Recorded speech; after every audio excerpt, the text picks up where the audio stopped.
കേരളത്തിൽ കീമിൻ്റെ പരിധിയിൽ വരുന്ന ഡിഗ്രി കോഴ്സുകൾ, അതായത് എൻജിനീയറിങ് ഫാർമസി കോഴ്സുകളുടെ ഫസ്റ്റ് റൗണ്ട് അലോട്ട്മെൻറ്റ് പബ്ലിഷ് ചെയ്തിട്ടുണ്ട്. അപ്പോൾ അതുമായിട്ട് ബന്ധപ്പെട്ട വീഡിയോ ആണ് ഈ പറയുന്നത്. അതായത് 2024 എഞ്ചിനീയറിംഗ് ഫാർമസി കോഴ്സിലേക്കുള്ള ഫസ്റ്റ് റൗണ്ടിൻ്റെ അലോട്ട്മെൻറ്റ് c.kerala.gov.in എന്നുള്ള സൈറ്റിൽ പബ്ലിഷ് ചെയ്തിട്ടുണ്ട്. അതായത് 29/7 ജൂലൈ 29 തുടങ്ങി ഓഗസ്റ്റ് 5 തീയതി വൈകിട്ട് 5 മണി വരെ കൊടുത്ത ഓപ്ഷൻ്റെ അടിസ്ഥാനത്തിലാണ് ഈ അലോട്ട്മെൻറ്റ് പബ്ലിഷ് ചെയ്തിരിക്കുന്നത്.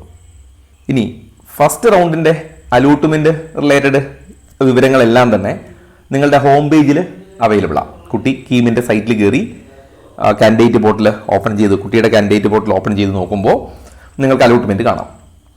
അങ്ങനെ അലോട്ട്മെൻറ്റ് കിട്ടിയ കുട്ടികൾക്ക് അവരുടെ കയ്യിൽ ഒരു അലോട്ട്മെൻറ്റ് മെമ്മോ അവരുടെ കാൻഡിഡേറ്റ് പോർട്ടലിൽ വന്ന് കിടപ്പുണ്ടാവും.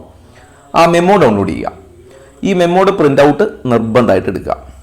ആ മെമ്മോയിൽ കുട്ടിയുടെ പേര്, റോൾ നമ്പർ, ഏത് കോഴ്സിനാണ്, ഏത് കോളേജിലാണ്, ഏത് കാറ്റഗറിയിലാണ് എന്നുള്ള കാര്യങ്ങളൊക്കെ ഉണ്ടാവും. മാത്രമല്ല എത്രയാണ് ഫീ അടയ്ക്കേണ്ടത് എന്നും അതിൽ മെൻഷൻ ചെയ്തിട്ടുണ്ട്. അപ്പോൾ ആ ഫീ അടയ്ക്കേണ്ടത് എത്രയാണെന്ന് പറഞ്ഞിട്ടുണ്ട്, അത് അടയ്ക്കണം. ഇനി ഫസ്റ്റ് റൗണ്ടിൽ അലോട്ട്മെൻറ്റ് കിട്ടിയ കുട്ടികൾ അലോട്ട്മെൻറ്റ് മെമ്മോയിൽ കാണിച്ചിരിക്കുന്ന ഫീ ഓഗസ്റ്റ് 8 തീയതി തുടങ്ങി ഓഗസ്റ്റ് 13 വൈകിട്ട് 3 മണിക്കകം ഓൺലൈൻ പേയ്മെൻ്റ് ആയിട്ടോ അല്ലെങ്കിൽ സൈറ്റിൽ കൊടുത്തിരിക്കുന്ന ഹെഡ് പോസ്റ്റ് ഓഫീസുകൾ വഴിയോ അടയ്ക്കാം. ഇനി പോസ്റ്റ് ഓഫീസിൻ്റെ സൈറ്റ് ആ സൈറ്റിൽ അവൈലബിൾ ആണ്. ആ ലിസ്റ്റ് സൈറ്റിൽ അവൈലബിൾ ആണ്. ഇനി ഈ പറഞ്ഞ 13 തീയതി വൈകിട്ട് 3 മണിക്കുള്ളിൽ പ്രവേശനം, അതായത് ഫീസ് അടയ്ക്കാത്ത കുട്ടികളുടെ അലോട്ട്മെൻറ്റും ആ സ്ട്രീമിലെ ഹയർ ഓപ്ഷനും പോകും. ആ സ്ട്രീമിലെ ഹയർ ഓപ്ഷൻ എന്ന് പറഞ്ഞാൽ ഇപ്പോൾ B.Pharm കിട്ടിയ കുട്ടി B.Pharmൽ ജോയിൻ ചെയ്തില്ലെങ്കിൽ B.Pharm കംപ്ലീറ്റ് ഡിലീറ്റ് ആവും. പിന്നെ എഞ്ചിനീയറിംഗ് ബാക്കി ഉണ്ടാവും. എഞ്ചിനീയറിംഗ് കൊടുത്ത കുട്ടി എഞ്ചിനീയറിംഗിന് ജോയിൻ ചെയ്തില്ലെങ്കിൽ, കിട്ടിയ കുട്ടി ജോയിൻ ചെയ്തില്ലെങ്കിൽ എഞ്ചിനീയറിംഗിൻ്റെ സ്ട്രീമൊക്കെ ഒഴിവാകും. ഇത് രണ്ടും കൊടുത്തൊരു കുട്ടിക്ക് എഞ്ചിനീയറിംഗിന് കൊടുത്തിട്ടുണ്ട്, ഫാർമസിക്കും കൊടുത്തിട്ടുണ്ട്. കിട്ടിയത് ഫാർമസിക്കാണ്. ജോയിൻ ചെയ്തില്ലെങ്കിൽ ഫാർമസിയെ പോവും, എഞ്ചിനീയറിംഗ് അവിടെ ഉണ്ടാവും. ഓക്കെ, ഇതിലേതെങ്കിലും കൊടുത്തിട്ടുണ്ടെങ്കിൽ. അപ്പോൾ നിങ്ങൾ ഏതിലാണോ ജോയിൻ ചെയ്യാത്തത് ആ കോഴ്സും പോയി, ആ കോഴ്സിൻ്റെ ഫാർമസിയാണ് ഫാർമസി മുഴുവനും, എഞ്ചിനീയറിംഗ് ആണെങ്കിൽ എഞ്ചിനീയറിംഗ് മുഴുവനും പോവും. ഈ പറഞ്ഞ ഓപ്ഷനുകൾ, അതായത് ഇപ്പോൾ ഫാർമസി ആണെങ്കിൽ ഫാർമസിയുടെ മേലെയുള്ള എല്ലാ ഫാർമസി ഓപ്ഷൻസും ഡിലീറ്റ് ആവും. പിന്നെ അത് നിങ്ങൾക്ക് ആഡ് ചെയ്യാനും പറ്റില്ല. അപ്പോൾ ആദ്യ റൗണ്ടിൽ അലോട്ട്മെൻറ്റ് കിട്ടുന്ന കുട്ടികൾ കോളേജിൽ പോവേണ്ടതില്ല. ഫീസ് അടച്ചാൽ മതി. നിങ്ങൾ കോളേജിൽ പോകണ്ട, ഈ ഫീ ഓൺലൈനായിട്ട് പേ ചെയ്താൽ മതി. അപ്പോൾ ഞാനതിൻ്റെ ഷെഡ്യൂൾ ഒരിക്കൽ കൂടി ഓർമ്മിപ്പിക്കുന്നു. 8 തീയതി ഫീസ് അടയ്ക്കാനുള്ള സമയം ആരംഭിക്കുന്നു. ഓൺലൈനായിട്ടും ഹെഡ് പോസ്റ്റ് ഓഫീസ് വഴിയും അടയ്ക്കാം. 13 തീയതി 3 മണിക്ക് അതിനുള്ള സമയം അവസാനിക്കും.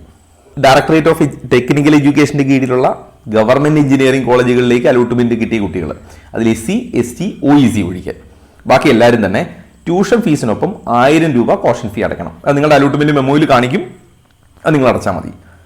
ഈ SC, ST അല്ലെങ്കിൽ OEC കാൻഡിഡേറ്റ് കുട്ടികൾക്ക് അവർ ഓപ്ഷൻ രജിസ്ട്രേഷന് വേണ്ടി ഒരു ഫീ അടച്ചിട്ടുണ്ട്. ആ ഫീ, ടോക്കൺ ഫീയുമൊക്കെ കോഷൻ ഡെപ്പോസിറ്റിൽ വകയിരുത്തിക്കൊള്ളും. അപ്പോൾ നിങ്ങൾ വേറെ അടയ്ക്കേണ്ടതില്ല. അപ്പോൾ നിങ്ങളിപ്പോൾ ഒരു സംശയം തോന്നും, ഞാൻ അടയ്ക്കേണ്ടതുണ്ടോ, ഞാൻ എത്ര അടയ്ക്കണം എന്നൊക്കെ നിങ്ങളുടെ അലോട്ട്മെൻറ്റ് മെമ്മോയിലുണ്ട്. അപ്പോൾ നിങ്ങൾ അതിനെക്കുറിച്ച് ടെൻഷൻ ആവണ്ട. നിങ്ങളുടെ അലോട്ട്മെൻറ്റ് മെമ്മോ എടുത്താൽ അതിൽ കാണിക്കും നിങ്ങൾ എത്ര ഫീ അടയ്ക്കണമെന്ന്. ഇനി ട്യൂഷൻ ഫീയുടെ വെയ്വർ സ്കീമിൽ, അതായത് ഫീസ് ആനുകൂല്യം കിട്ടിയ കുട്ടികൾ 500 രൂപയാണ് ടോക്കൺ ഫീ ആയിട്ട് അടയ്ക്കേണ്ടത്. അപ്പോൾ ഇത് ഈ ആനുകൂല്യം അവർക്ക് തൊട്ടുകയാണെങ്കിൽ ഈ ഫീസ് തിരികെ കിട്ടിക്കോളും. അപ്പോൾ അത് നിങ്ങൾ നോക്കണ്ട. നിങ്ങളുടെ അലോട്ട്മെൻറ്റ് മെമ്മോയിൽ എത്ര കാണിച്ചിരിക്കുന്നോ ആ ഫീ അടയ്ക്കുക എന്നുള്ളതാണ് ആദ്യം ചെയ്യേണ്ടത്. അപ്പോൾ ഫസ്റ്റ് റൗണ്ട് അലോട്ട്മെൻറ്റുമായിട്ട് ബന്ധപ്പെട്ട് നിങ്ങൾ ശ്രദ്ധിക്കേണ്ട കാര്യങ്ങളെല്ലാം തന്നെ ഞാൻ പറഞ്ഞിട്ടുണ്ട്. പിന്നെ ഇതിൻ്റെ അപ്ഡേറ്റ് വരുന്ന മുറയ്ക്ക് ഇപ്പോൾ ഇതിൻ്റെ ഡേറ്റ് എക്സ്റ്റെൻഡ് ചെയ്യുകയോ അല്ലെങ്കിൽ മറ്റെന്തെങ്കിലും അപ്ഡേറ്റ് വരികയോ ചെയ്യുകയാണെങ്കിൽ ഡീറ്റെയിൽ ഇതുപോലെ എക്സ്പ്ലനേഷൻ ആവശ്യമില്ലാത്തതാണെങ്കിൽ ഞാൻ അതിൻ്റെ ഡീറ്റെയിൽ കമ്മ്യൂണിറ്റിയിൽ പോസ്റ്റ് ചെയ്യാം. കമ്മ്യൂണിറ്റിയുടെ ലിങ്ക് ഞാൻ ഇതിൻ്റെ താഴെ പിൻ ചെയ്ത് വയ്ക്കാം. അതേപോലെ നിങ്ങൾക്ക് ഇതിൽ എന്തെങ്കിലും ഡൗട്ട് ഉണ്ടെങ്കിൽ കോൺടാക്ട് ചെയ്യാൻ ഇതിൻ്റെ എൻഡിൽ എൻ്റെ നമ്പറും ഉണ്ടാവും. എൻട്രൻസ് സംബന്ധമായ വാർത്തകളും അപ്ഡേഷനുകളും ഏറ്റവും വേഗം ആധികാരികമായി അറിയാൻ സബ്സ്ക്രൈബ് ചെയ്യുക, ബെൽ ഐക്കൺ അമർത്തുക. ഈ വീഡിയോ മറ്റു സുഹൃത്തുക്കളിലേക്കും ഷെയർ ചെയ്ത് നൽകുക.